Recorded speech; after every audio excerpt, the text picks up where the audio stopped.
इति श्री चैनल में आपका स्वागत है। तृतीय अध्याय। सेनापतियों सहित महिषासुर का वध। ध्यान। जगदम्बा के श्रीअंगों की कांति उद्यकाल के सहस्रों सूर्यों के समान है। वे लाल रंग की रेशमी साड़ी पहने हुए हैं। उनके गले में मुंडमाला शोभा पा रही है। दोनों स्तनों पर रक्त चंदन का लेप लगा है। वे अपने करकमलों में जपमालिका, विद्या और अभय तथा वर नामक मुद्राएं धारण किए हुए हैं। 3 नेत्रों में सुशोभित मुखारविंद की बड़ी शोभा हो रही है। उनके मस्तक पर चंद्रमा के साथ ही रत्नमय मुकुट बंधा है तथा वे कमल के आसन पर विराजमान है। ऐसी देवी को मैं भक्तिपूर्वक प्रणाम करता हूँ। ऋषि कहते हैं, दैत्यों की सेना को इस प्रकार तहस-नहस होते देख महादैत्य सेनापति चिक्षुर क्रोध में भरकर अंबिका देवी से युद्ध करने के लिए आगे बढ़ा। वह असुर रणभूमि में देवी के ऊपर इस प्रकार बाणों की वर्षा करने लगा, जैसे बादल मेरुगिरी के शिखर पर पानी की धार बरसा रहा हो। तब देवी ने अपने बाणों से उसके बाण समूह को अनायास ही काटकर उसके घोड़ों और सारथी को भी मार डाला, साथ ही उसके धनुष तथा अत्यंत ऊंची ध्वजा को भी तत्काल काट गिराया। धनुष कट जाने पर उसके अंगों को अपने बाणों से बींध डाला। धनुष, रथ, घोड़े और सारथी के नष्ट हो जाने पर वह असुर ढाल और तलवार लेकर देवी की ओर दौड़ा। उसने तीखी धार वाली तलवार से सिंह के मस्तक पर चोट करके देवी की भी बाईं भुजा में बड़े वेग से प्रहार किया। राजन, देवी की बाह पर पहुंचते ही वह तलवार टूट गई। फिर तो क्रोध से लाल आंखें करके उस राक्षस ने शूल हाथ में लिया और उसे उस महादैत्य ने भगवती भद्रकाली के ऊपर चलाया। वह शूल आकाश से गिरते हुए सूर्यमंडल की भांति अपने तेज से प्रज्वलित हो उठा। उस शूल को अपनी ओर आते देख देवी ने भी शूल का प्रहार किया। उससे राक्षस के शूल के सैकड़ों टुकड़े हो गए, साथ ही महादैत्य चिक्षुर की भी धज्जियां उड़ गईं। वह प्राणों से हाथ धो बैठा। महिषासुर के सेनापति उस महापराक्रमी चिक्षुर के मारे जाने पर देवताओं को पीड़ा देने वाला चामर हाथी पर चढ़कर आया। उसने भी देवी के ऊपर शक्ति का प्रहार किया, किंतु जगदम्बा ने उसे अपने हुकार से ही आहत एवं निष्प्रभ करके तत्काल पृथ्वी पर गिरा दिया। शक्ति टूटकर गिरी हुई देख चामर को बड़ा क्रोध हुआ।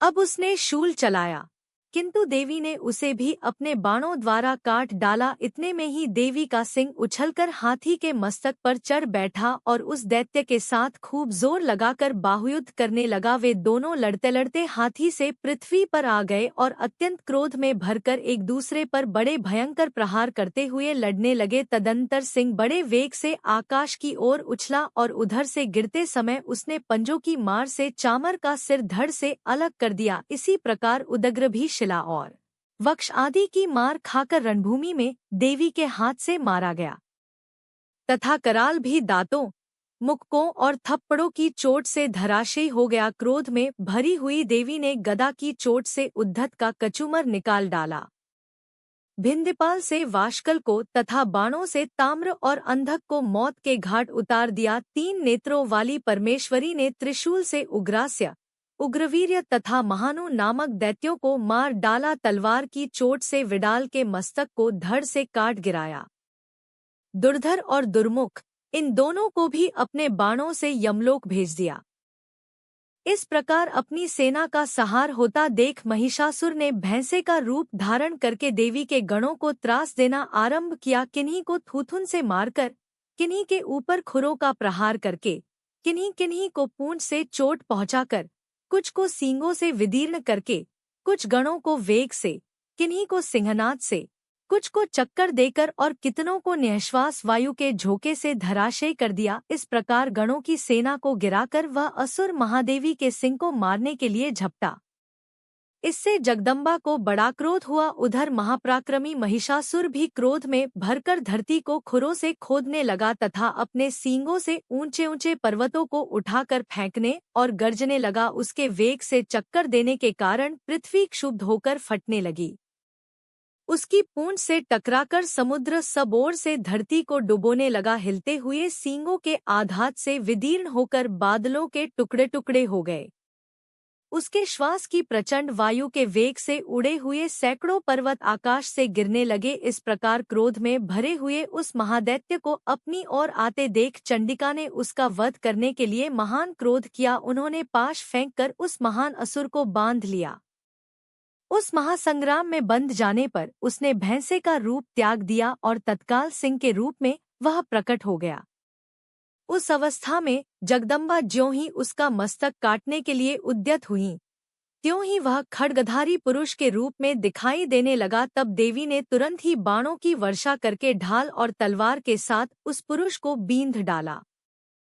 इतने में ही वह महान गजराज के रूप में परिणत हो गया तथा अपनी सूंड से देवी के विशाल सिंह को खींचने और गर्जने लगा।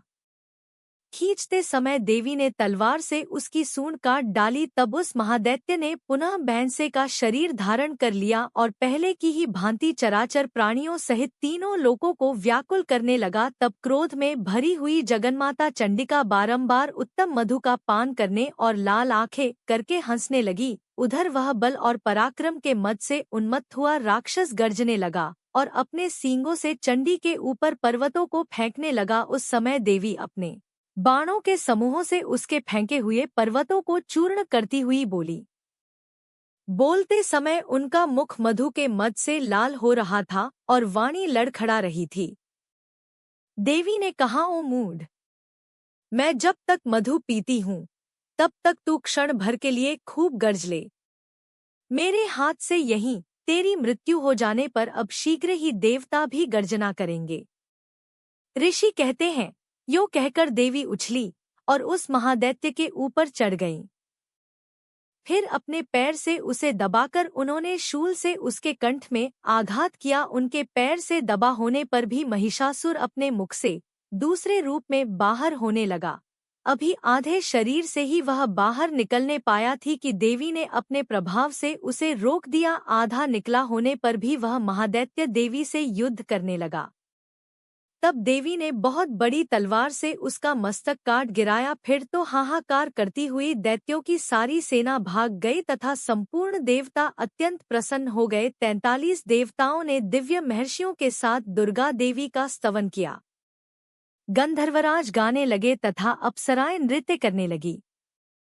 इस प्रकार श्री मार्कंडेय पुराण में सावर्णिक मनवंतर की कथा के अंतर्गत देवी महात्म्य में महिषासुरवध नामक तीसरा अध्याय पूरा हुआ।